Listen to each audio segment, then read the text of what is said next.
ధ్యానం చేసుకుందాం. మత్తయి సువార్త 21వ అధ్యాయము పరిశుద్ధ గ్రంథమైన బైబిల్ గ్రంథంలో నుంచి మత్తయి సువార్త 21వ అధ్యాయము 4వ వచనం నుంచి మనం చదువుకుందాము. ప్రవక్తల వలన చెప్పబడినది నెరవేరినట్లు ఇది జరిగెను. అదేమనగా, ఇదిగో నీ రాజు సాత్వికుడై గాడిదను భారవాహిక పశువు పిల్లైన చిన్న గాడిదను ఎక్కి నీ వద్దకు వచ్చుచున్నాడని సియోను కుమారితో చెప్పుడి అనునది. శిష్యులు వెళ్ళి యేసు తమకు ఆజ్ఞాపించిన ప్రకారము చేసిరి. ఆ గాడిదను దాని పిల్లను తోలుకొని వచ్చి వాటి మీద బట్టలు వేయగా ఆయన బట్టల మీద కూర్చుండెను. జన సమూహములు అనేకులు తమ బట్టలు దారి పొడుగున పరచిరి. కొందరు చెట్లు కొమ్మలను నరికి దారి పొడుగున పరచిరి. జన సమూహములలో ఆయనకు ముందుగా వెళ్ళుచుండిన వారు, వెనుక వచ్చుచుండిన వారు, దావీదు కుమారునికి జయము, ప్రభు పేరట వచ్చేవాడు స్తుతింపబడును గాక, సర్వోన్నతమైన స్థలములలో జయము అని కేకలు వేయిచుండిరి. ఆయన యెరూషలేములోనికి వచ్చినప్పుడు పట్టణమంతయు ఈయన ఎవరో అని కలవరా పడిన. చాలు, అందరూ తల్ల వంచండి. దేవుని వాక్యం కొరకు ప్రార్థన చేసుకుందాం. సర్వశక్తిమంతుడైన ప్రభు ఈ దినము తన విలువైన శ్రేష్టమైన మాట చేత మనందరితో మాట్లాడినట్లు ప్రతి ఒక్కరము దేవునికి ప్రార్థన చేద్దాం. యేసయ్యా, నీకే స్తుతులు స్తుతులు స్తుతులు స్తుతులు స్తోత్రాలు చెల్లిస్తున్నాం. మీరు మమ్మల్ని ఎంతో ప్రేమించారు, ఈ చక్కటి శుభదినాన్ని మాకు ఇచ్చారు. అలాగే మేమందరము పాడి నిన్ను స్తుతించుకునే భాగ్యాన్ని ఇచ్చారు. మొదటి వర్తమానము చేత కొన్ని విషయాలు బిడ్డలు నేర్చుకోవడానికి సహాయం చేశారు. మరొకసారి నీ పక్షాన నేను నిలబడి ఉండగా నీ పిల్లలైన అందరితోనూ మీరు మాట్లాడండి. వినే మనస్సునివ్వండి, గ్రహించే జ్ఞానాత్మను దయచేయండి. పరిశుద్ధాత్ముడా, నీ దివ్యమైన ప్రసన్నతను అందరము అనుభవించినట్లు కృప చూపి కార్యము చేయమని, అల్పుడిని అనేకుల ప్రయోజనార్థమే వాడుకొని మహిమ తెచ్చుకోమని యేసు నామములో అడుగుచున్నాను తండ్రి, ఆమేన్. దేవునికి స్తోత్రములు. ఆసక్తితో కూడి వచ్చిన మీ అందరికీ ప్రభు నామములో వందనాలు. ప్రభు మనందరినీ కాపాడి మరి ఈ దినము మనందరము కూడా ఆయన సన్నిధిలో చేరి ఆయనతో సహవాసం చేసే ఈ మంచి అవకాశం మన ప్రభు మనందరికీ దయచేశారు. హల్లెలూయా, హల్లెలూయా. ఈరోజు ఒక స్పెషల్ సండే కదా, దీన్ని ఫామ్ సండే అంటారు, లేదా మట్టల ఆదివారం. ఈస్టర్కి ముందు వచ్చే ఆదివారాన్ని ఏమని పిలుస్తారు అని అంటే మట్టల ఆదివారముగా ఏం చేయబడుతుంది, పిలువబడుతుంది. ఎందుకు అలాగూ పిలువబడింది అనే దానికి నేను మీకు కొన్ని విషయాలని ఈరోజు మీకు తెలియచేస్తాను. యేసు ప్రభు వారి యొక్క జీవితము ఒక సాధారణమైన జీవితమేమీ కాదు. ఆయన జీవితమును గురించి చాలా అమూల్యమైన విషయాలు వేల సంవత్సరాలకు పూర్వమే ఆయనను గురించి వ్రాయపడ్డాయి. అప్పటికప్పుడు యేసు ప్రభు వారి యొక్క జననము, ఆయన మరణ పునరుద్ధానాలు జరగలేదు. అవి అనుకోకుండా జరిగినవి కాదు. కొన్ని మన జీవితంలో ఎలా జరుగుతాయంటే అనుకోకుండా ఏమవుతూ ఉంటాయి, జరుగుతూ ఉంటాయి. అలాగే యేసు ప్రభు వారి యొక్క జీవితంలో ఏది కూడా అలాగా సడన్గా జరిగినది కాదు. ప్రతి దానికి చాలా ప్రవచనాత్మకమైన విషయాలు మనకి కనిపిస్తాయి. యేసు ప్రభు జననమును గురించిన ప్రవచనాలు ఆదికాండము మొదలుకొని మనకి కనిపిస్తాయి. ఎవరి గురించిన ప్రవచనాలు? జననమును గురించి. అలాగే ఆయన జీవితమును గురించి కూడా ఏం చేయబడింది? దావీదు గారు మాట్లాడారు, యెషయా గారు మాట్లాడారు, మీకా ప్రవక్త మాట్లాడారు. మనం ఇంకా చెప్పుకోవాల్సి వస్తే జకర్యా ప్రవక్త చెప్పబడిన విషయాలు కనిపిస్తాయి. ఇలాగ ప్రవక్తల గ్రంథాలలో చాలా సందర్భాలలో మనకి క్రీస్తు ప్రభువారి యొక్క ప్రవచనాత్మకమైన విషయాలు చాలా తేటగా ఏమవుతూ ఉంటాయి? కనిపిస్తాయి. హల్లెలూయా. అంటే ఆయన యొక్క జీవితం సడన్గా జరిగిందేమీ కాదు అనేది మనం తేటగా మనం అర్థము చేసుకోవాలి.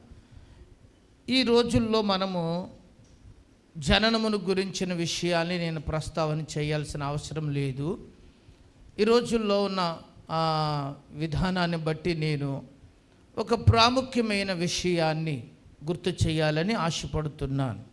అదేమిటి అనంటే, యేసు ప్రభువారు ఆయన ఈ భూమి మీదకి ఎందుకు రావలసి వచ్చింది అనేది మనం బాగా గుర్తుపెట్టుకోవాలి. ఆ పాంప్లెట్ అక్కడ ఇచ్చేసేయండి. మనం గమనించవలసిన విషయం, యేసు ప్రభువారి యొక్క జీవితమును గురించిన చాలా చక్కని విషయాలు లేఖన భాగాలలో ప్రస్తావన చేయబడ్డాయి.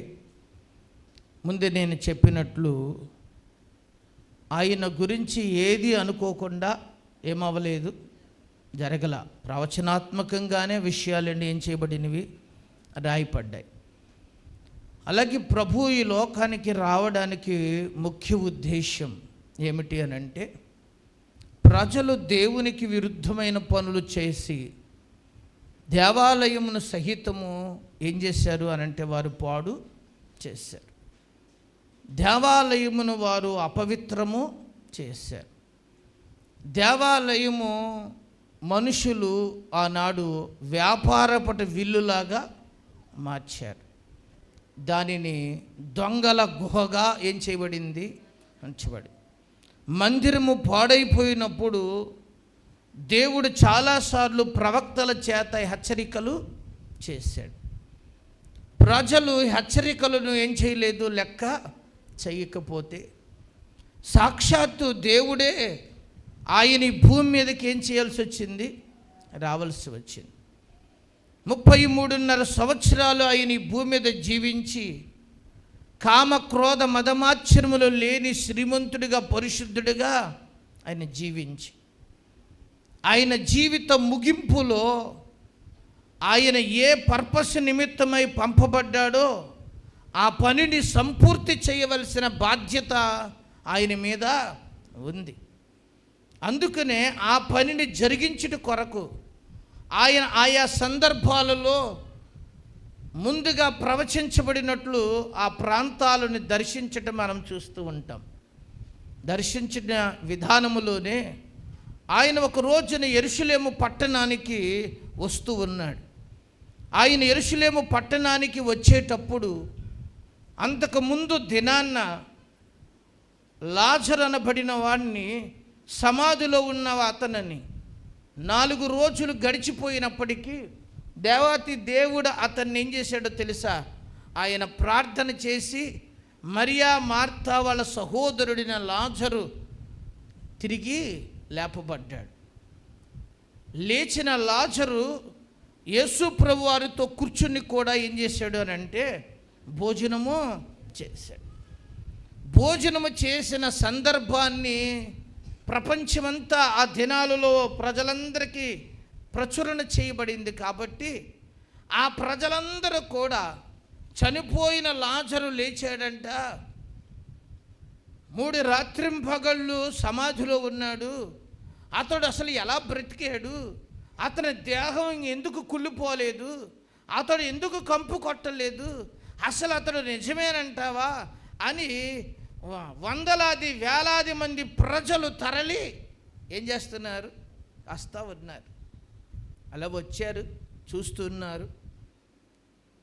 ఆ విషయమంతా అప్పటికే ప్రజల్లో చాలా ఏమైపోయింది ఏమండి, నానుడైపోయింది.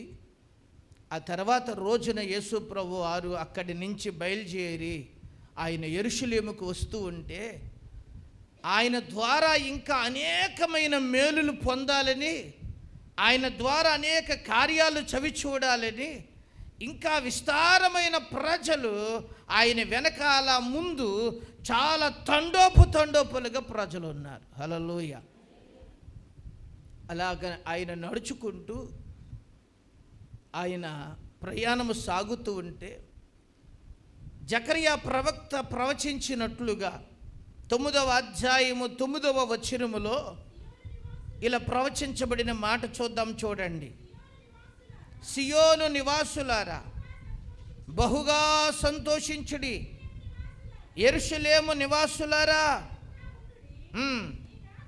మీ రాజు నీతిపరుడు దీనుడనై గాడిద పిల్లను ఎక్కి మీ యొద్దకు వచ్చుచున్నాడు. చాలు చాలు. ఇక్కడ మీరు గమనించండి, ఇది ప్రవచనాత్మకంగా ఏం చేయబడింది? వ్రాయబడింది. ఈ ప్రవచనాత్మకమైన మాట మత్తయి, మార్కు, లూకా, యోహాను సువార్త 4 సువార్తల్లో ఈ సందర్భాన్ని గురించి వ్రాయబడింది. మత్తయి సువార్త 21వ అధ్యాయము 1 నుండి 11 వచనాల్లో ఉన్న భాగము ఆ ప్రవచన నెరవేర్పే అక్కడ వ్రాయబడింది. మార్కు సువార్తలో 11వ అధ్యాయము 1 నుండి 11 వచనాలలో వ్రాయబడింది. లూకా సువార్త 19వ అధ్యాయము 28వ వచనము నుంచి 44వ వచనం వరకు వ్రాయబడింది. యోహాను సువార్తలో 12వ అధ్యాయము 12వ వచనము నుంచి 25వ వచనం వరకు ఉన్న భాగములో ఈ సందర్భము వ్రాయబడింది. 4 సువార్తల్లో కూడా ఈ ప్రవచన నెరవేర్పును ఏం చేయబడింది? వ్రాయబడింది. హల్లెలూయా. అందుకు దీనికి ఒక ప్రాధాన్యత ఇవ్వబడింది. యేసు ప్రభువారు ఈ ప్రవచన నెరవేరు పొందినట్లు ఆయన అక్కడి నుంచి బయలుదేరి ఆయన యెరూషలేముకు వచ్చేటప్పుడు తన శిష్యులను కేకవేసి, రబ్బాయ్, మనకి ఎదురుగుంట ఒక పట్టణం ఉంది, అక్కడికి వెళ్ళి కట్టేసిన ఒక గాడిద ఉంటుంది, మీరు వెళ్ళి ఆ గాడిదని ఏం చేయండి? విప్పి తోలుకురండి అన్నాడు. తోలుకురండి అంటే శిష్యులు చాలా విధేయులు. మనలాంటి వాళ్ళు అంటారు, వాళ్ళు కట్టేసిన గాడిద ఎందుకు ప్రభువా, ఈ పక్కన డొంకలమడి తిరిగే ఏదో గాడిదని తోలుకొస్తాంలే అన్నారా? అనలా. ఇక వాళ్ళు ఎదురు మాట్లాడేవాళ్ళు కాదు. యేసు ప్రభు శిష్యులకి ఏది చెబితే చెప్పినట్టు చేసేవారు. పేతురుని గాలం పట్టుకుని వెళ్ళమంటే, గాలము పట్టుకోవటంలో నాకు ఎక్స్పీరియన్స్ లేదు, వల వేయటంలో నేను ఎక్స్పర్ట్ని, నేను వల పట్టుకుని వెళ్తానయ్యా, గాలం పట్టుకుని వెళ్తే ఒక చేప పడుద్ది, వల పట్టుకుని వెళితే చాలా చేపలు పడతాయి, వెళ్తాను అన్నాడా? చెప్పరే? ఒకవేళ మనమైతే చెప్పండి, నా దగ్గర వల ఉందండి, నేను వెళ్ళొచ్చేస్తానంటే గెలవద్దు. కానీ పేతురుకి గాలం పట్టుకెళ్ళమంటే చెప్పండి, గాలమే పట్టుకుని వెళ్ళి చేప పట్టాడు. దాని నోటిలో షెకేలు తీసి పన్ను కట్టడానికి ఉపయోగపడింది. ఈ రోజున మనం గమనించాలి. అలాగూ యేసు ప్రభు శిష్యులలో మనము చూడగలిగిన మాట, ఆయన ఏది చెబితే ఆ మాటకు వాళ్ళు ఏమయ్యారో తెలుసా? విధేయత చూపేవారు. వెళ్ళయ్య ఆ గాడిదని విప్పు తోలుకు రండి అన్నప్పుడు, ఒకవేళ విప్పేటప్పుడు ఆ ఇంటివారు కనుక ఎవరైనా ఎందుకు ఇప్పుతున్నారు అని అడిగితే ఇలా చెప్పండి, ఇది ప్రభువునకు కావలసి ఉన్నదని చెప్పండి అన్నాడు. ఆ మాటకి వాళ్ళు వెళ్ళిపోయి కట్టేసిన గాడిదని చూసి గబగబా విప్పేస్తూ ఉన్నారు. ఇంతకే గాడిద యజమాని గబగబా వచ్చి ఎవరయ్యా మీరు? మా గాడిదని మీరేం చేస్తున్నారు, ఇప్పుతున్నారు అని అడిగితే అప్పుడు అన్నారు, ఇది ప్రభువునకు కావలసి ఉన్నది. వాళ్ళే వచ్చి గబగబా ఇప్పి, అయ్యా ఇది ప్రభువు కావాలంటే ఏం చెయ్యండి, తీసుకువెళ్ళండి అని వారు ఏం చేశారనుకున్నారు, ఇచ్చారు. ఆ గాడిదని, ఆ గాడిద పిల్లను యేసు ప్రభులు వారి దగ్గరికి ఏం చేశారు, తీసుకొచ్చారు. దాని మీద కొన్ని బట్టలు పరిచారు. దేని మీద? ఆ గాడిద మీద కొన్ని బట్టలు పరిచారు. అప్పుడు యేసు ప్రభువారిని ఆ గాడిద మీద ఎక్కించారు. ఎదర ప్రజలు ఉన్నారు, వెనకాల ప్రజలు ఉన్నారు. ఇందులో ఎవరెవరు ఉంటారు అండి? విశేషం ఏమిటి అని అంటే, చాలామంది జన సమూహం ఉన్నారని వ్రాయబడింది. అంత మాత్రమే కాదు, అందులో చిన్న పిల్లలు కూడా ఏం చేయబడ్డారు, వెళ్ళారు. ఎవరు కూడా ఉన్నారు? మీరు మత్తయి సువార్త 21వ అధ్యాయం 15వ వచనాన్ని చదవండి. శాస్త్రులు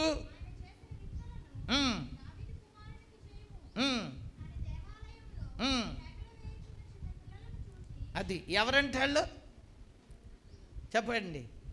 వాళ్ళందరూ ఏం చేస్తున్నారు? దేవాలయంలోనికి వచ్చేసారు పిల్లలందరూ. ఏమండి, వాళ్ళు కూడా వచ్చి ఏమంటున్నారు? దావీదు కుమారునికి జయము అని వారు గొప్ప గొప్ప జయ నాదాలు చేస్తున్నారు. హల్లెలూయా కదా. పిల్లలే కాదు, శిష్యులు కూడా పాల్గొన్నారు. మనం లూకాసు సువార్త 19వ అధ్యాయం 37వ వచనాన్ని చూడండి.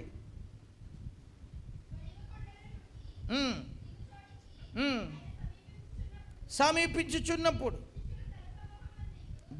శిష్యులు జన సమూహమంతయు చాలు చూశారు. ఇక్కడ ఎవరు కూడా ఉన్నారు? శిష్యులు ఉన్నారు, ప్రజలు ఉన్నారు కదా, పిల్లలు ఉన్నారు. అక్కడ ఎవరున్నారు? శిష్యుల సమూహము.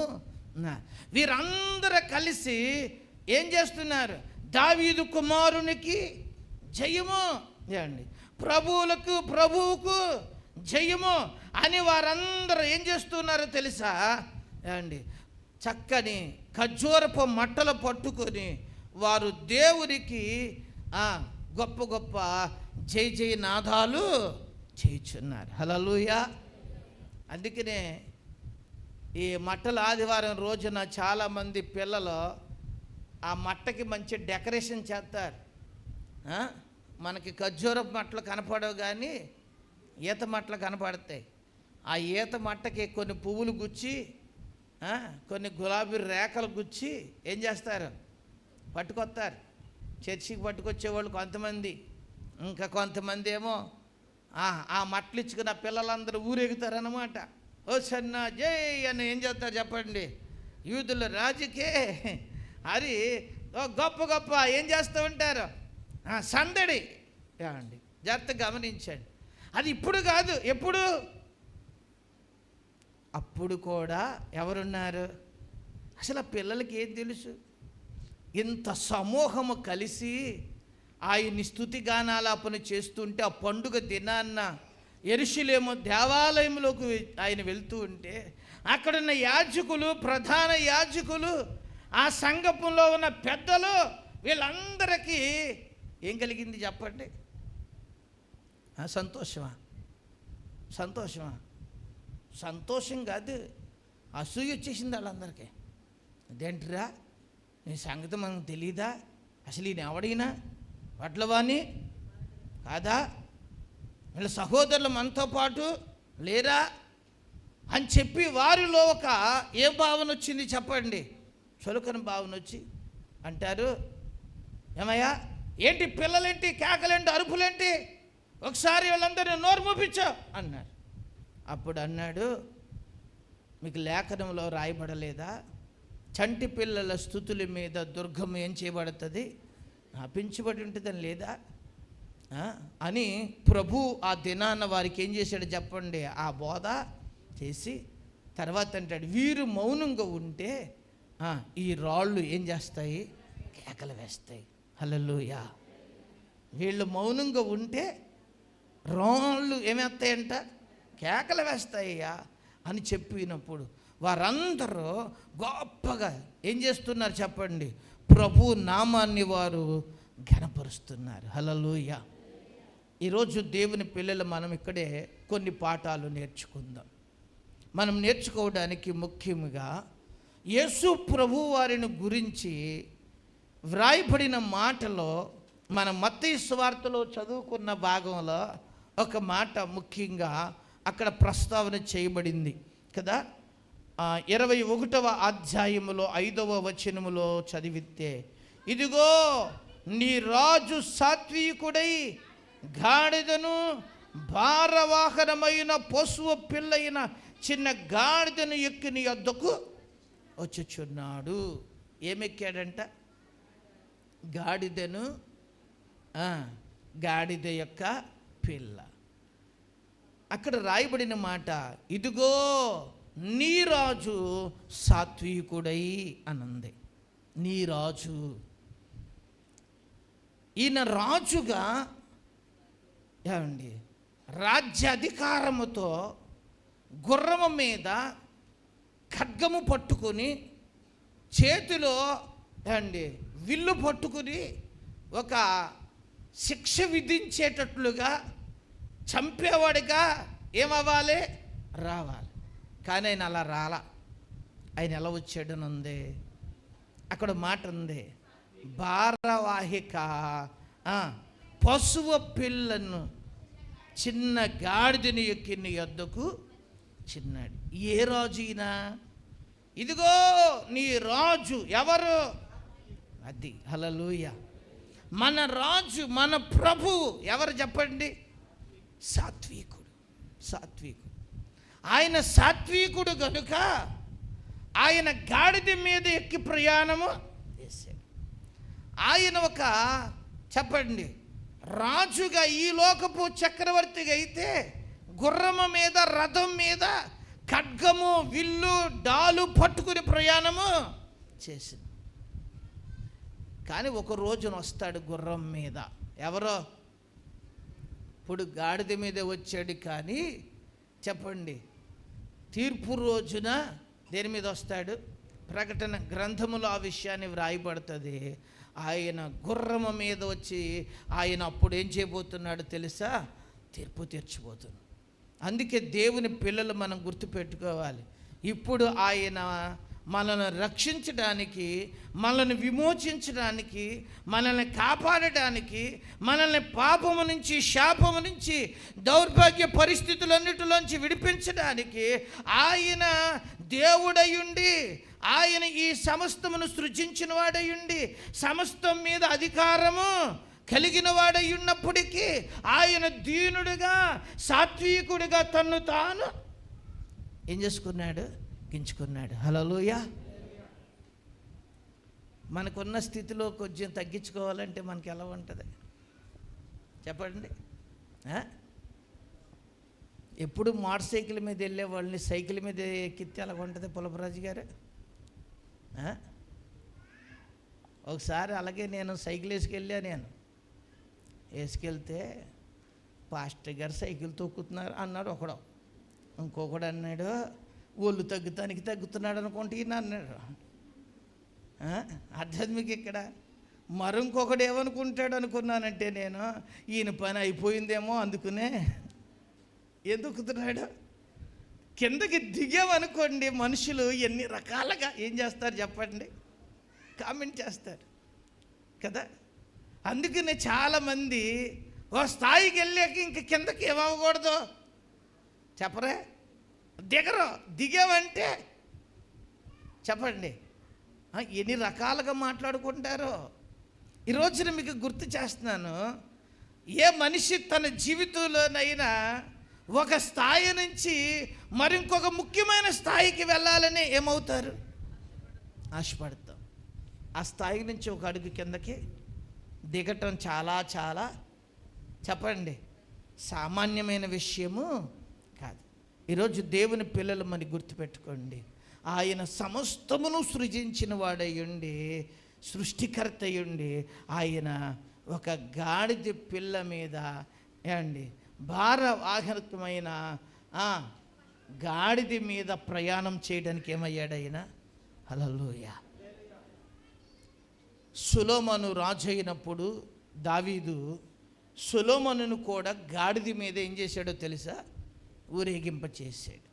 ఎందుకు అనంటే దీనత్వానికి సూచన. దేనికి గుర్తు? దీనత్వానికి సూచన. ఒక వ్యక్తికి యేసు ప్రభు వారు ఈ భూమి మీద ఆయన చూపిన యొక్క మంచి మాదిరి ఏమిటి అనంటే, ఇదిగో నీ రాజే సాత్వికుడు. ఎవరు? నీ దేవుడే ఎవరు? ఇప్పుడు చెప్పండి, సాత్వికుడు. ఇప్పుడు ఆయనే సాత్వికుడైతే ఆయన పిల్లలమైన మనం ఎలా ఉండాలి? కొంచెం గట్టిగా మాట్లాడొచ్చుగా, చెప్పరే ఏమండి? ఇప్పుడు ఏమండి ఎమ్మెల్యే గారు ఒకవేళ మన ముఖ్యమంత్రి గారు పారిశుద్ధ్య కార్యక్రమం పెట్టారనుకోండి, పెట్టారనుకో, ప్రతి ఊరు పారిశుద్ధ్య కార్యక్రమం నెలలో ఒక రోజు కనుక ఏర్పాటు చేస్తే, ఇదివరకు పెట్టారు జన్మభూమి అని పెట్టినట్టున్నారు, అలాగే ఇప్పుడు కూడా పెట్టితే ఎమ్మెల్యే గారు వచ్చి సీపరించుకున్నాడు అనుకోండి, ఏం చేస్తారు చెప్పరే? అక్కడున్న ప్రెసిడెంట్ గారు, అక్కడున్న చెప్పండి నాయకులందరూ ఏం చేయాల్సిందే? అలాగే ఒకప్పుడు చాలా నగరాలు తెగ తుడిచేశారు. ఏ టైంలో? ఎవరు పట్టుకుంటే, పెద్దోడు ఎవరైనా పట్టుకున్నాడంటే సీపరి మిగిలిన వాళ్ళు కూడా అంతేనా కాదా? ఒకవేళ ఇప్పుడు నేను ఇక్కడ సీపరి పట్టుకుని తుడుతూ మొదలెట్టాను అనుకో, ఏం చేస్తారు మీరు? అందరూ వెళ్ళిపోతారా అండి? నేను చాలాసార్లు చూశాను, ఏదైనా చేస్తా ఉంటే గబగబా వచ్చి నా చేతిలో నుంచి లక్ష్మి ఏం చేస్తావులేండి అంటే, రైట్. ఇక్కడ జాగ్రత్త మీరు గమనించండి. ఇది విధేయతో గౌరవం ప్రేమ ఏదన్నా అనుకోండి మీరు అండి, కానీ యేసు ప్రభుల వారు కూడా మనకు ఒక మంచి ఏమని చూపించాడు? ఆయన ఏం చూపిస్తున్నాడు అక్కడ? అందుకనే ఆ మాట రాయబడింది, నీ రాజు ఎవరు? సాత్వికుడు. సాత్వికుడు. మత్తయి సువార్తలో యేసు ప్రభుల వారు ఓ ప్రసంగం చేశాడు. అది చాలా ముఖ్యమైన ప్రసంగం, చాలా పెద్ద ప్రసంగం. ఆ ప్రసంగంలో ఆయన ఒక ప్రాముఖ్యంగా ఒక మాట చెబుతాడు, కొన్ని ధన్యతలు చెప్పుకొచ్చాడు. ఆ ధన్యతలో ఏం చెబుతాడు అనంటే, సాత్వికులు ధన్యులు, వారు భూలోకమును స్వతంత్రించుకుంటారు. చూసారా అక్కడ రాయబడిన మాట? సాత్వికులు ధన్యులు, వారు భూలోకమును స్వతంత్రించుకుంటారు. అందుకు చాలా ముఖ్యమైన విషయం ఏమిటి ఇప్పుడు చెప్పండి కదా? సాత్వికులు ధన్యులు. ఇప్పుడు మనం ఏం కలిగి ఉండాలి? అర్థం మీకు ఇక్కడ? చాలా ఓపిక కలిగి ఉండాలి, చాలా సాత్విక. దానికి యేసు ప్రభుల వారు మాట చెప్తాడు, ఒక లెంప మీద కొడితే ఇంకో లెంప తిప్పాలంట, ఇంకా 1 కిలోమీటర్ రమ్మంటే ఇంకో కిలోమీటర్ వెళ్ళాలంట. ఎవరితో? పై అంగి పీకెత్తే ఇంకోటి కూడా ఇచ్చేయమన్నాడు. ఎవరు? ఇప్పుడు అదే మనం చేయాల్సి వస్తే చెప్పరా? మీ పక్క వాళ్ళని ఒకసారి గోమ కొట్టండి. దాచుకుంటున్నారేంటో కొంతమంది, పక్క వాళ్ళు కొట్టేస్తారనుకుంటున్నారేంటో. మీరు చాలా మంచివాళ్ళు, మీరు కొట్టరు. మీరు కొడితే అట్టే పక్క వాళ్ళు కొట్టకుండా ఉంటారేమో చూద్దాం అనుకున్నాను. చెప్పండి, ఒకటి కొడితే ఏం చేస్తారు? ఇంకొకటి వేస్తారు. మనకి చెయ్యి వెంటనే కొంతమందికి ఎలాగుంటుందంటే రెడీగా ఉంటుంది, టక్కమని చెల్లించేస్తారు అంతే వెంటనే అండి. బదులు వెంటనే చెల్లించకపోతే వాళ్ళకి ఏముండదు. భవ్య కొట్టేసావా? కొట్టలేదా? ఇక్కడ గమనించండి, మనం గుర్తుపెట్టుకుంది ఒక విషయం ఇదండి. వెంటనే కొంతమంది పిల్లలు ఉంటారు, ఇలా అంటే చాలు టప్పు మళ్ళీ ఇలా అంట, అనకపోతే వాళ్ళకి అసలు ఒప్పుదాం. మన ప్రభు మనకి నేర్పిస్తున్న మాట మనం ఏమి నేర్చుకోవాలి కదా. యేసుప్రభు వారు ఆయన నన్ను ఇలా పూజించండి, నన్ను ఇలాగ ప్రార్థించండి, ఇలా స్తుతించండి అని చెప్పటం కాదు, మనం ఆయన అడుగుజాడల్లో నడవటం కొరకు ఆయనే మనకి చక్కటి మాదిరి ఉంచి, ఎలాంటి మాదిరి ఉంచిపోయాడు అని అంటే నేను సాత్వికుడును అని చెబుతున్నాడు కదా. దేవుని ప్రజలమైన మనము చక్కటి సాత్వికాన్ని ఎవరి దగ్గర నేర్చుకోవాలి? ఎవరి దగ్గర నేర్చుకోవాలి కదా.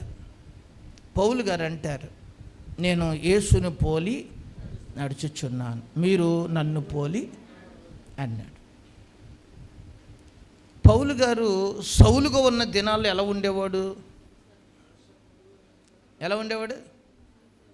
అండి, హింసకుడు, దోషకుడు, కొట్టేవాడు, చంపేవాడు. ప్రభుత్వం దగ్గరికి కూడా వెళ్ళి అధికారం తెచ్చుకున్నాడు. ఏమని తెలుసా?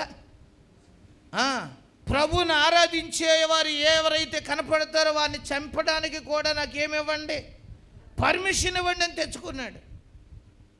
ఆయన పుట్టుకతోనే రామా పౌరసత్వాన్ని కలిగినవాడు. కానీ ఎప్పుడైతే దేవుని ప్రత్యక్షత చూచాడో కళ్ళు ఏమైనాయో, తెరవబడినాయో, మారు మనసు పొందాడో, బాప్తిసం తీసుకున్నాడో, టోటల్గా తన జీవితం అంతా ఏమైపోయింది, మారిపోయింది. అంతకుముందు ఆయన ముఖం చూస్తే భయం వేసేది. సౌలు వస్తున్నాడంటే జనాలకి అడుగు పుట్టేది. గమనించండి, ఆయన ఒక ఇంటిలో ప్రార్థన పెట్టాడు. చాలామంది స్త్రీలు అక్కడ చేరి ఆయన వాక్యాన్ని విన్నారు. అప్పుడు వాళ్ళు అనుకున్నారు, ఆ ఊరు పట్టణపు అధికారులు, రే పౌలు ఇక్కడ వాక్యం చెప్తున్నాడు, బయటకు వస్తాడు, రాగానే వాడిని చితకొట్టేండి రా అన్నాడు.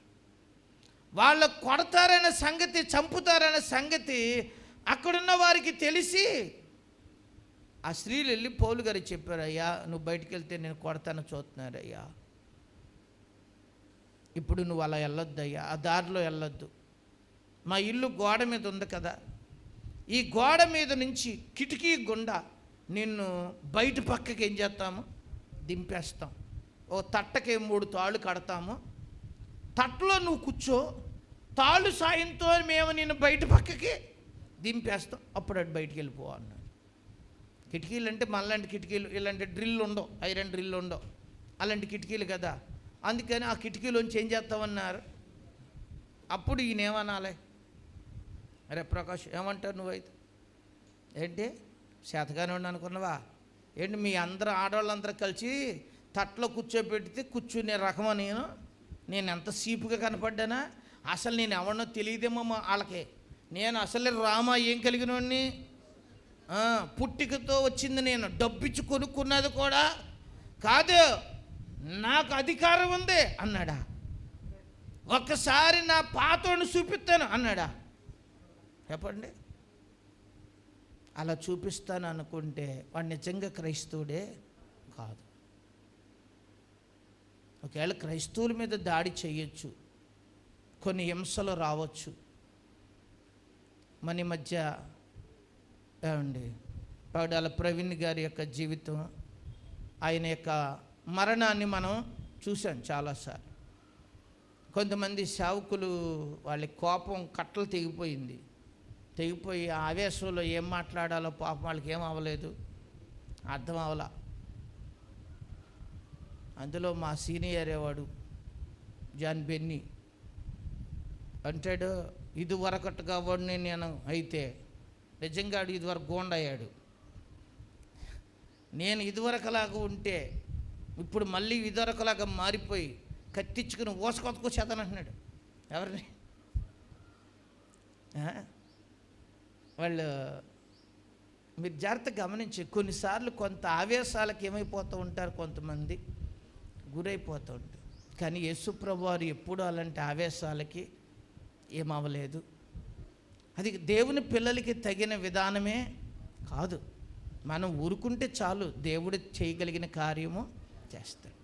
ఆయన అనుమతి ఇచ్చాడు అండ్ ఎవరు అనుమతి ఇచ్చారు? దేవుడు ఆయన అనుమతి ఇచ్చాడు. అనుమతి ఇవ్వకపోతే అండి తప్పించబడ్డానికి దేవుడు ఏదో ఒక దారి, ఏదో అవకాశాలు ఇచ్చేవాడు. దేవుని కొరకు ఒక హతసాక్షి అయ్యి సమాజానికి మనకొక గొప్ప పాఠాన్ని చూపించి అనేక మంది పగడాల ప్రవీణ్ లాంటి పౌరుషం కలిగిన యోధులను దేవుడు ఏం చేద్దుడు తెలిసి ప్రపంచానికి ఇస్తాడు. హల్లెలూయా. ఒక్క స్టెఫను చచ్చిపోతే చెప్పండి వేల లక్షల స్టెఫన్లు పుట్టుకొచ్చారు ఇప్పటికీ. హల్లెలూయా అండి. ఒక్క యేసు ప్రభువారిని వాళ్ళు చంపితే ఈ సువార్త ఇప్పటికి ఏమవ్వలేదు, ఆగిందా? హల్లెలూయా. కుట్ర పన్నిన వాళ్ళు, పాడు చేయాలనుకున్న వారు వాళ్ళ దెబ్బతింటారు. నా చిన్న పరిచర్యలోనే నేను ఎరుగుదును. కొన్నిసార్లు ఇబ్బంది పెట్టిన వాళ్ళ జీవితాలు వాళ్ళ చాలా గొప్ప వ్యక్తులే, కానీ ఇప్పటికీ వాళ్ళు కోలుకోలేదు. ఇప్పటికీ కూడా వాళ్ళు నిలబడలేకపోయారు, సమాజంలో నిలబడలేకపోయారు. వాళ్ళు చేసిన నా తప్పుకి ఇప్పటికీ కూడా వాళ్ళు ఏమవ్వలేదు, నిలబడలా.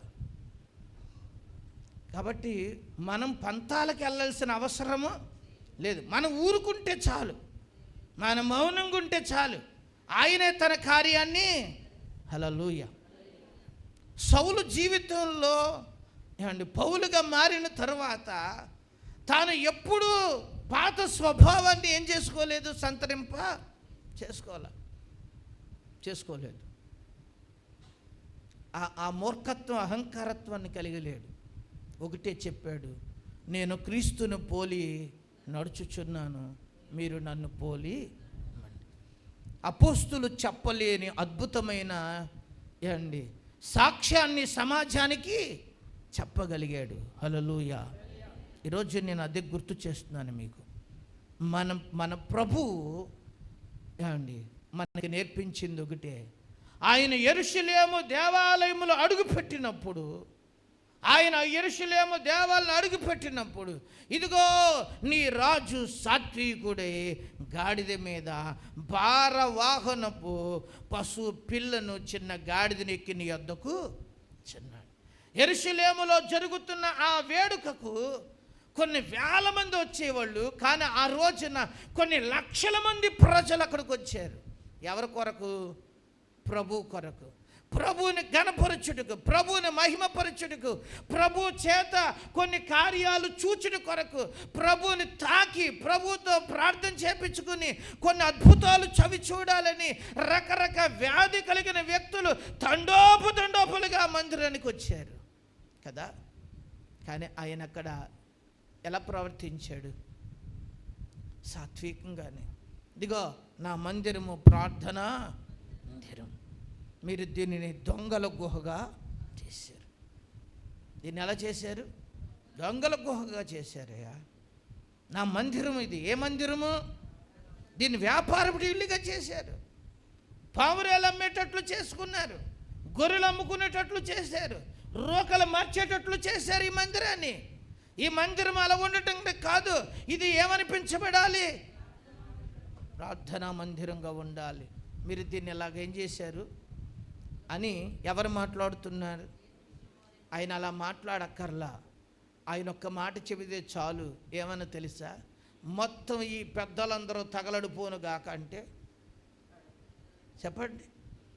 ఎలీషా గారు అన్న చిన్న మాటే అడవిలో ఉన్న ఆడ ఎలుగుబంట్లు వచ్చి పిల్లలందరినీ ఏం చేసి నేను ఉంది తెలుసా? చీల్చేయలేదా? పేతురు కత్తి తీస్తే యేసు ప్రభుల వారు అన్నాడు, కత్తి వరలో పెట్టు. కత్తి పట్టుకున్నవాడు కత్తితోనే ఏమైపోతాడు? చచ్చిపోతాడు. కత్తి పట్టుకోవద్దు, కత్తి పట్టుకున్నవాడు కత్తితో చచ్చిపోతాడు అని చెప్పి కత్తి ఎక్కడ పెట్టుకోమన్నాడు? వరలో పెట్టుకోమని. నేను ఆజ్ఞాపిస్తే తండ్రికి పరలోకం నుండి ఏం దిగుతాయి? సేనా సమూహం ఇక్కడ ఏమవుతాయో తెలుసా? హల్లెలూయా. అసలు ఒక్క దూత దిగితే ఒక రాత్రి 1,80,000 మందిని ఏం చేసింది? ఆయన ఆజ్ఞాపిస్తే ఏం దిగుతాయి? కానీ అలా చేశాడా? ఆయన ఎవరనుంది? ఆయన ఎవరనుంది? సాత్వికుడు. హల్లెలూయా. సంఘములో దేవుని పిల్లలు మనం నేర్చుకోవాల్సింది అదే. కుటుంబంలో ఉండాల్సింది కూడా ఏంటి చెప్పండి? సాత్వికమే గెలుస్తుంది, సాత్వికమే విజయం వస్తుంది. సాత్వికంతో ఓపిక పడితేనే ఆ కుటుంబంలో మంచి పరిస్థితులు మనము చెప్పండి చూడగలం. గద్దించే టైంలో గద్దించాలి, హెచ్చరించే టైంలో హెచ్చరించాలి, బుద్ధి చెప్పే విషయంలో చెప్పాలి. సాత్వికంగా ఓపిక పట్టే టైంలో చెప్పండి ఓపిక పట్టాలి. మనం మనుషులు, మనం యంత్రాలము కాదు. సందర్భం తెలుసుకోవాలి, పరిస్థితులను మనము అవగాహన చేసుకోవాలి. చేసుకుని ఎప్పుడు సాత్వికం పట్టాలో చెప్పరే, కొద్ది గట్టిగా మాట్లాడండి. అప్పుడు పట్టండి, అప్పుడు కార్యము ఏమవుద్ది? జరుగుద్ది. మనం సాత్వికం చూపించే టైంలోనేమో కొరడా చూపిస్తాము, కథ అడ్డం తిరిగేద్దే. అంతే కదా. ఎప్పుడు ఏ బోనం వేయాలో అంతే కదా. అండ్ చంకనెక్కాలంటే అంట ఎప్పుడు ఎక్కాలి? ముద్దు వచ్చినప్పుడు ఎక్కాలి. పొలం వెళ్ళి అలిసిపోయి వచ్చాడు నీరసంతో కొద్ది మంచినీళ్ళు పట్టరమ్మా అన్నాడు అనుకోండి, నానా అని పైకి ఎక్కితే లాక్ కొడతాడు. అప్పుడు అండి ఎప్పుడు ఎక్కాలో అదే మనకేమవ్వాలి. కొంతమంది మహాతల్లులకి తెలుసు, కొంతమంది మహాతల్లులు పిచ్చమాలోకాలకి ఏమవ్వదో తెలవక తిప్పలు పడతారనమాట. తిప్పలు తెచ్చుకుంటారు కూడా. నేను మీకు అదే చెబుతున్నా, తిప్పలు ఏం చేసుకోకండి, తెచ్చుకోకుండా మీకున్న ఒకటి ఆయుధం, యేసయ్య ఇచ్చిన ఆయుధం ఏంటో తెలుసా? మన రాజుగారే సాత్వికుడైతే మనం ఇంకా ఏమై ఉంటే చెప్పండి. సాత్వికమును సమకూర్చుకుంటే మంచి పరిస్థితులు మన జీవితంలో మనము ఏం చేయగలము? చూడగలము.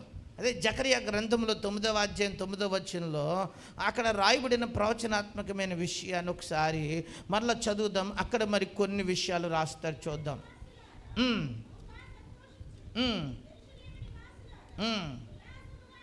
ఉండుడి, మీ రాజు నీతిపరుడును. చాలు అక్కడ ఇంకొక చక్కని మాట రాశాడు. ఏమని? నీ రాజు నీతిపరుడును. అక్కడ ఏమి రాయబడింది? నీ రాజు ఏమన్నాడు? సాత్వికుడు అన్నాడు.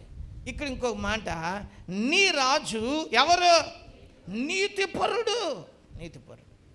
బైబిల్ గ్రంథములో కొంతమంది నీతిపరులు మనకి కనిపిస్తారు కదా. అబ్రహాం గారి గురించి, యోసేపు గురించి, దానియేలు గారి గురించి, కొత్త నిబంధనలో ఉన్న యోసేపు గురించి ఏమండి, బైబిల్ గ్రంథంలో లోతు గురించి, ఇలాగ కొన్ని సందర్భాల్లో ఏమి రాయబడింది వాళ్ళ గురించి అంటే నీతిమంతుడు అని ఏం చేయబడింది. చాలా వందల పేర్లు ఉన్నాయి, కానీ నీతిమంతుడు అనే పేరు కొంతమందికి మాత్రమే ఏమయ్యింది? దక్కింది. హల్లెలూయా. ఇక్కడ మాట రాయబడింది, మీ రాజు ఎవరోనుంది? నీతిపరుడు. హల్లెలూయా. ఇప్పుడు మనం నీతిపరుడిని ఫాలో అవుతే ఎలా ఉంటుంది శ్యాము? ఎవరిని ఫాలో అవ్వాలి మనం? ఎవరిని కాపీ కొట్టాలి? ఎవరిని పోలి నడుచుకోవాలి?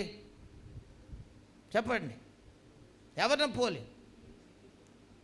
అదే మీకు ఇక దొంగోడిని అనుసరించి నడిస్తే దొంగతనం లబ్బుతాయి, జేబులు కుట్టేవాడిని అనుసరిస్తే అంతే కదా. ఎవరిని అనుసరిస్తే వచ్చేస్తాయి. 6 నెలల సావాసం చేస్తే అనేవారు ఇది వరక. ధన్యరాలు గారు ఎప్పుడు అనేవాళ్ళు ఇది వరక. ఇప్పుడు ఎంతసేపు రాసాము? సావాస దోషం ఎంతసేపు లొక్కేద్దే? ఒకరోజు చాలు. ఒక్క రోజులో అండి ఒకడు వైజాగ్లో బయలుదేరి ఆకివీడు వచ్చేటట్టుగా ఆ అమ్మాయిని వెనకాల తీసుకొచ్చాడంట. మరి ఇది ఎంత విషయం అనుకుంటున్నారు? సామాన్యమైనవా అండి? అక్కడ ఇద్దరు ఎక్కారు, ఎదుర్కొంటున్న కూర్చున్న టికెట్ని ఇక్కడ దింపేశాడండి. ఎవరు? అలా ఉంటుంది. కొద్దిసేపు కలిసేటప్పటికే ఏమైపోయేవాళ్ళు అండి. ఈ రోజున మనం గమనించాల్సిన ఒక విషయం, పరిశుద్ధాత్ముడు మనకు నేర్పిస్తున్నాడు. బాగా అర్థం చేసుకోండి. దుష్ట సాంగత్యము మంచి నడవడికను చెరిపేస్తుంది. మన ప్రభు మనకి మంచి రోల్ మోడల్ అన్నమాట. మన ప్రభువే మనకి మంచి రోల్ మోడల్. నువ్వు ఎవరిని చూడకో, ఎవరిని చూడు? యేసయ్యను చూడు. యేసయ్యను చూడు. ఆయన జనన, ఆయన జీవిత మరణ పునరుద్ధానాలు అన్నీ క్షుణ్ణంగించబడ్డాయి, రాయబడ్డాయి. యేసులాగా బ్రతుకుండు చాలు. యేసు ప్రభు నన్ను ఎలా పూజించాలి అని చెప్పలేదు, నన్ను ఎలా ఆరాధించాలి అని చెప్పలేదు. ఆయన ఏం చెప్పాడో తెలుసా? నేనే మీకు ఒక మార్గాన్ని అని చెప్పాడు. మనల్ని ఆయన ఏం చెప్పాడు అని అంటే, నన్ను ఫాలో అవ్వండి అని చెప్పాడు. నేనే మీకు ఒక మంచి ఎవరిని మార్గదర్శకుడిని అని చెప్పాడు. హల్లెలూయా. ఆయన ఎలాంటి మార్గదర్శనం చూపించాడు చెప్పండి? ఆయన గిట్టని వాళ్ళు కూడా ఆయన నీతిమంతుడని సాక్ష్యం ఇచ్చారు. తీర్పుకు తీసుకెళ్ళినప్పుడు కూడా చెప్పండి, ఈ నీతిమంతుని యొక్క రక్తపురాధము నా మీదకి, నా పిల్లల మీదకి. అది హల్లెలూయా. మనం అలా బ్రతకాలంతే. ఒకరితో అనిపించుకునేటట్లుగా కాదు, ఒకరితో చెప్పించుకునేటట్లుగా ఉండకూడదు. లేఖనాలు ఉన్నాయి మనకి, బోధించే బోధకులు వింటున్నాం. కొన్ని వందల ప్రసంగాలు మనం వింటున్నాం. దేవుడు చాలా సందేశాలు మన దగ్గరికి పెట్టాడు. చాలా గొప్ప సేవకులు మన మధ్యకు వచ్చి పరిచర్య సరే. ఈ మాటలన్నీ మనల్ని ఎలా మార్చాలి? యేసులాగా మార్చాలి. హల్లెలూయా. ఎవరికిలాగా మార్చాలి? పొరుగు అని దేన్ని ఆశించేటప్పుడు ఎవరు గుర్తు రావాలి? యేసయ్య ఇలా చేశాడా, నేనెందుకు చేయాలి? నా దేవుడు నాకు ఇవ్వలేడా? నా దేవుడు నన్ను పోషించలేడా? నా దేవుడు నా జీవితంలో అద్భుతము, నేనెందుకు ఇంత కక్కుర్తి పని చేయాలి? అలాంటి పౌరుషం, అలాంటి ఆత్మీయత ఎవరికి రావాలి? చూసారా? అందుకనే అక్కడ వ్రాయబడిన మాట ఏమన్నా తెలుసా? నీ రాజు ఎవరు? నీతిపరుడు. అక్కడ ఇంకొక మాట ఉంది, రక్షణ గలవాడును. ఎవరంట? ఏం గలవాడు? యేసు అంటే పేరుకి అర్థం ఏంటి? మతమా, కులమా? ఏమనుంది? యేసు అనే పేరుకి అర్థము రక్షకుడు, రక్షించువాడు. ఆయన రక్షించడానికి సమర్థుడు. ఎవరు పడితే వాళ్ళు రక్షించడానికి సమర్థులు కారు. కాల్లో ఎవడన్నా పడిపోయాడు అనుకోండి, ఎవడు పడితే వెళ్ళిపోయి దిగి తీసుకొచ్చేచ్చా? ఏ ప్రసన్న తీసుకురాగలమా? ఈత రాలేనోడు దిగితే ఆడు ఇన్ని ముంచేస్తాడు, ఆడు చచ్చిపోతాడు, వీడు చచ్చిపోతాడు. పడిపోయినోడిని తీసుకురావాలంటే వీడు ఆడికంటే కొంచెం పెద్దోడై ఉండాలి, బలవంతుడై ఉండాలి, వీడికి ఈత కూడా వచ్చి ఉండాలి. ఎందుకంటే ఆ పడిపోయినోడు ఊపిరి ఆడక ఉక్కిరి బిక్కిరి అయిపోయి ఆడికి ఏది దొరికితే దాన్ని ఏం చేయాలని పట్టుకొని పైకి ఎక్కేయాలని చెప్పి ఆడు చూసుకుంటాడు.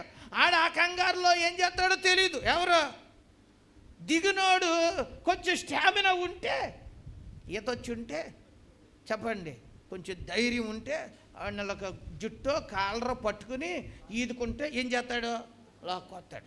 లేకపోతే కనుక ఆ నీడు వాటు వేసుకుంటే ఆడు ఈడు వేసేసుకుంటాడు వాటు. ఎవరిని? అట్లా మీకు ఇక్కడ రక్షించడానికి వెళ్ళేటప్పుడు సామర్థ్యత కలిగిన వాళ్ళే ఏం చేయాలి? వెళ్ళాలి. ఒక కాలిపోయిన అమ్మాయి రక్షించుదామని చెప్పి ఒకటి వెళ్తే ఆయన పట్టుకుందట. ఎవరిని? అందుకని ఏం చేయాలి చెప్పండి? దెబ్బలాట కాడికి వెళ్ళేటప్పుడు కూడా ఎవరు పడితే వెళ్ళిపోకూడదు. ఏం చేయడానికి? ఎడదెత్తానికి కిస్తేసి ఎడదెత్తానికి కాడికి వెళ్ళామంటే అటు ఒక లెంపకాయ లెంపకి కొట్టి కూర్చోపెట్టగలిగితే ఏం చేయాలి? వెళ్ళాలి. నాయన అబ్బో అబ్బో అరే ఆగరా ఆగరంటే వాళ్ళు వీళ్ళు ఇద్దరు కలిసి బాధేస్తారు. అదే మీకు ఇక్కడ దేనికి పడితే దానికి అందరూ ఏమవరు? Suit hour. జాగ్రత్త గుర్తుపెట్టుకోండి. ఇప్పుడు రక్షించడానికి కూడా యేసు ప్రభువారు సమర్థవంతుడు అనడానికి ఆయన పాపము లేనివాడు, ఆయన పరిశుద్ధుడు. నీకోసం నా కోసం కలువరి శిలువకి ఎక్కాడు, మన కొరకు ఆఖరి బొట్టు వరకు అయిన రక్తాన్ని ఇచ్చాడు.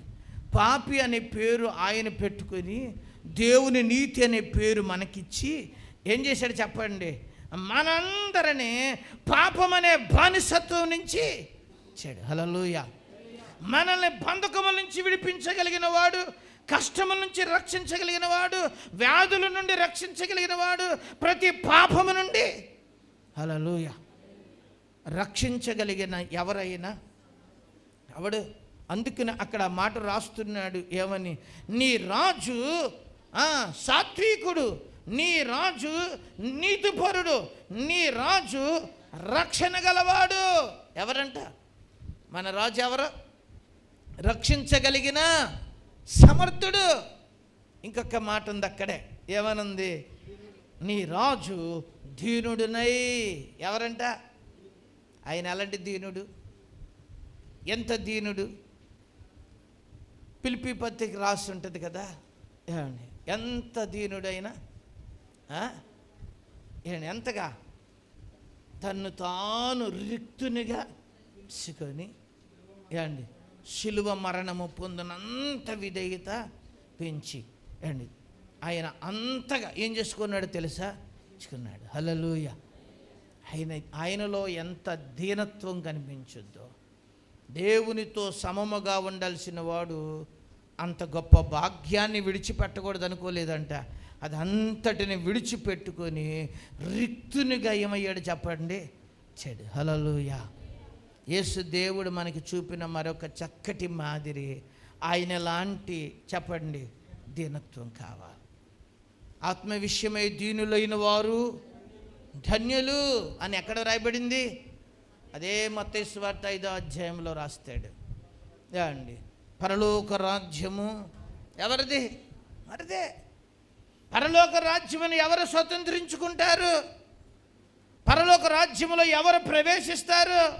పరలోక రాజ్యములో ధనవంతులు ఉంటారా? మంచి యాక్టర్లు ఉంటారా? మంచి బలవంతులు ఉంటారా? మంచి పాడగలిగిన వారు ఉంటారా? మంచి సౌందర్యం కలిగిన వారు ఉంటారా? చెప్పండి.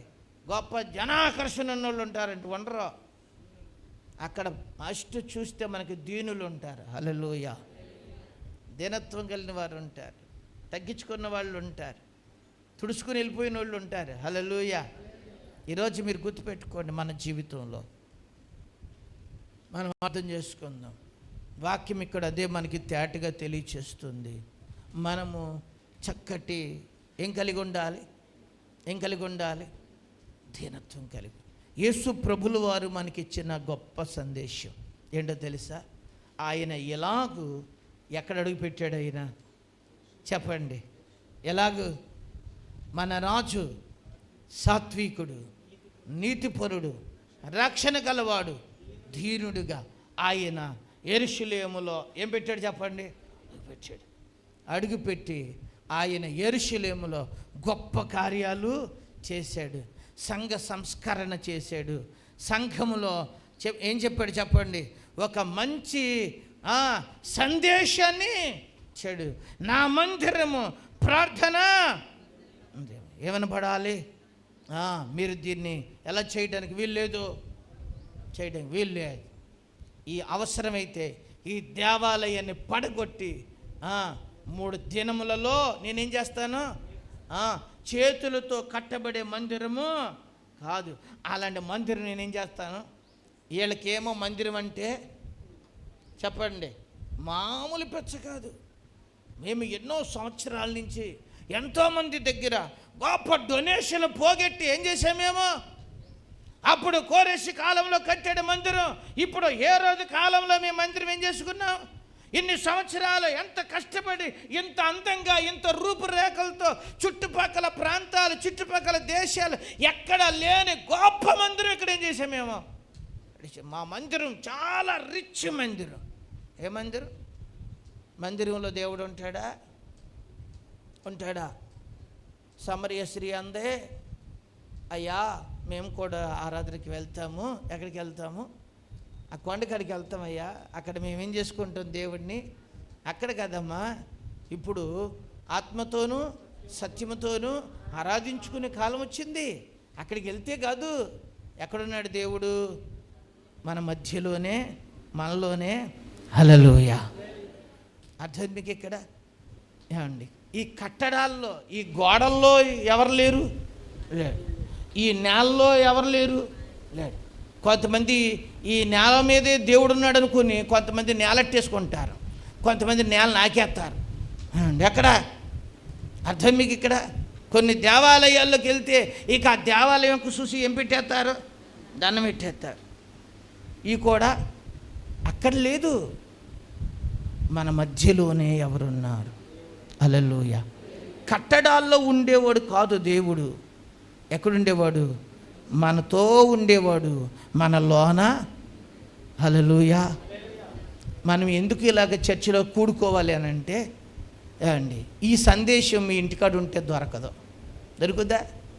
పాటలు చక్కగా కలిసి ఆరాధించుకోవటం, ఒకరినొకరు పురుకొల్పుకోవటం, ఒకరినొకరు ప్రోత్సహించుకోవటం, అండి ఒకరి కొరకు ఒకళ్ళు ప్రార్థన చేయటం, ఇది ఎక్కడ జరగదో? ఇక్కడ జరగదు. కొంతమంది ఏమంటారు? దేవుడు పాస్టర్ గారు చెప్పారు, గుళ్ళో లేడంట, ఎక్కడ ఉన్నాడంట, అంట్లోనంట. అసలు మనం ఇంకా వెళ్ళక్కర్లా. వాళ్ళు ఎందుకో గారు పాస్టర్ గారు నిజం చెప్పేశాడమ్మా. ఏం చెప్పాడు వినయ్? అక్కడ వెళ్ళక్కర ఉన్నాడంటే ఇక్కడే ఉన్నాడు, ఎక్కడ ఉన్నాడు? ఉన్నాడు, అక్కడ ఉన్నాడు. కానీ ఇక్కడ కూడుకోవటం వలన చెప్పండి చాలా మనకేముంటుంది కదా. ఇంటికాడ ఉన్నప్పుడు మీకు ఇంత వెట్ట కలగదో ఏమండి? అందరిని కాపాడుతండ్రి ఆమెన్. ఈలోగా ఫోన్ వచ్చేస్తుంది, ఈలోగా తిన్నది ఏదైనా గుర్తొచ్చేద్ది, ఈలోగా ఎవరో వచ్చేస్తూ ఉంటారు. ఎక్కడా మనదేమన్నా మామూలు ఉద్యోగమా? చెప్పండి. మీ మహిళా మండలి వాళ్ళు ఉద్యోగం అంటే మామూలు ఉద్యోగమా? అసలు తీరుబడి లేని ఉద్యోగాలు మీ ఏమండి కదా. అందరికీ మా మగవాళ్ళ ఉద్యోగాలు వాళ్ళకి తీరుబడలేదు ఏమండి. కాబట్టి ఇక్కడ మనం గుర్తించుకుందాం, దేవుని వాక్యం చెబుతుంది, ఆనాడు దేవాతి దేవుడు అదే కోరుకున్నాడు. ఆచారాలతో కూడిన భక్తి కాదురా, ఇలాంటి ఆత్మీయమైన భక్తి మీకేమై ఉండాలి, కలిగి ఉండాలి. ఈరోజు మన యేసు ప్రభులు వారు ఎంత గొప్ప దేవుడు అంటే ఏమండి, బోధ చేయటం కాదు, ఆయన జీవితం ద్వారా మనందరికీ చూపించాడు. మీరు ఇలా ఉండండి అని చెప్పటం కాదు, చేసి ఇదిగో నేను సాత్వికుడిని, నేను నీతిమంతుడిని, నేను రక్షణ గలవాడిని, నేను తీయుడిని, మీరు కూడా ఏమై ఉండండి. చూసారా? ఇవి మీరు కలిగి ఉండండి. మీ జీవితంలో కూడా మీరు గొప్ప కార్యాలు ఏం చేయగలరో చూడగలరు. ఈ దినము మన జీవితంలో మనం అదే ఆలోచించేద్దాం. మనం గుర్తించాల్సిన విషయం అదే. నిజంగా మనం ఇలా బ్రతికినప్పుడు యేసు ప్రభు వారి యొక్క ఆశీస్సులు మనందరము మన బ్రతుకులో మనం ఏం చేయగలం చెప్పండి? చూడగలము. మన కొరకే ఆయన సాత్వికుడిగా ఈ లోకానికి వచ్చాడు, మన కొరకే ఆయన నీతిపరుడిగా జీవించి చూపించి వెళ్ళాడు. ఆయన లేకపోతే ఆయన జనన మరణ పునరుద్ధానాలు అన్ని రోజులు ఉండాల్సిన అవసరము సృష్టికర్త ఆయన ఏదైనా కానీ మనల్ని ఒక అడుగు జాడల్లో నడిపించడం కొరకే, మన కొరకే ఆయన ఇంత అమూల్యమైన జీవన విధానాన్ని మీ కొరకు నా కొరకు జీవించడానికి వదిలిపెట్టి వెళ్ళాడు. ఇప్పుడు మనం చేయాల్సింది ఆయన్ని ఫాలో అవ్వటమే, ఆయన్ని కాపీ కొట్టడమే. ఎవరిని చెప్పండి? ఆయన అడుగు జాడల్లో మనము అటువే. కాబట్టి మనము మన జీవితాన్ని పరిశీలన చేసుకుని దేవుని పాదాల దగ్గర ప్రార్థన చేసుకుందాం. అందరూ మోకరించండి. చక్కగా మోకరించి మన ప్రభువుని మనము ఈ రోజున, అయ్యా నువ్వు యెరూషలేములో అడుగు పెట్టినప్పుడు నీ గురించి మేము విన్నాము నాయనా. ఎంత అద్భుతమైన మాటలు, ఎంత అద్భుతమైన ప్రవచనాత్మకమైన విషయాలు అయ్యా, అవన్నీ నీ జీవితంలో నెరవేర్చబడ్డాయి. అలాగా మా కొరకే నువ్వు కలువరి శిలువలో ప్రాణం పెట్టావు, మా కొరకే స్వరూపం లేనివాడిగా మార్చబడ్డావు, మా పాపముల కొరకు నువ్వు కొట్టబడ్డావు, చంపబడ్డావు నాయనా. ఈరోజు దేవుని దగ్గర మనం ప్రార్థన చేద్దాం. యేసయ్యా మేము సాత్వికం మాకు దయచేయండి నాయన, నీ నీతి మాకు దయచేయండి నాయన. నువ్వు రక్షించినట్లు మేము ఇతరులు రక్షించడానికి సహాయం చేయండి. నీ రక్షణ పొందుకోవడానికి సహాయం చేయండి. నీ రక్షణ అందుకోవడానికి మాకు సహాయం చేయండి. నీవిచ్చే రక్షణ లేకపోతే నిత్యత్వంలో మేము ఎలా ఉండగలం ప్రభువా? ఆ పరలోక రాజ్యములో మేము ఎలా ఉండగలము ప్రభువా? ఆ పరిశుద్ధుల గుంపులో మేము ఉండాలి అంటే నువ్విచ్చే రక్షణ కావాలి నాయన. నువ్వు రక్షణ గలవాడివయ్యా. ఈరోజు అందరూ దేవుని దగ్గర ప్రార్థన చేసుకుందాం. మంచి నాన్న ఈ దినం మనతో మాట్లాడిన మాటలను గుర్తు చేసుకుందాం. యేసు ప్రభులు వారు అలాగూ అడుగు పెడుతూ ఉంటే విస్తారమైన ప్రజలు ఆయన్ని మహిమపరిచారు. పిల్లలైన మహిమపరిచారు, శిష్యులైన మహిమపరిచారు. ఈరోజు నన్ను బట్టి దేవుడి నామం మహిమపరచబడాలి. అనేకులు మనల్ని బట్టి మహిమపరచాలి. అటు గుణగణములు కలిగిన వాడు అడుగు పెడుతూ ఉంటే దీనుడిగా, ఆయన సాత్వికుడిగా, నీతిపరుడిగా అడుగు పెడుతుంటే ప్రజలు జయనాదాలు చేయగలిగారు. అయ్యా, మా జీవితంలో కూడా మేము అలా ఉండడానికి సహాయం చేయను ఆయన. అందరము దేవుని దగ్గర ప్రార్థన చేసుకుందాం. ప్రతి ఒక్కరు ప్రార్థన చేసుకోండి. యేసు ప్రభుల వారి యొక్క జయ యాత్రలో మనము నేర్చుకోవలసిన ప్రాముఖ్యమైన విషయాలు. ఈరోజు పరిశుద్ధాత్మ దేవుడు మనతో మాట్లాడిన మాటల్ని అందరము పరిశీలన చేసుకొని ప్రార్థన చేసుకుందాం. ప్రభు బల్లలో చేయి పెట్టబోయే ముందు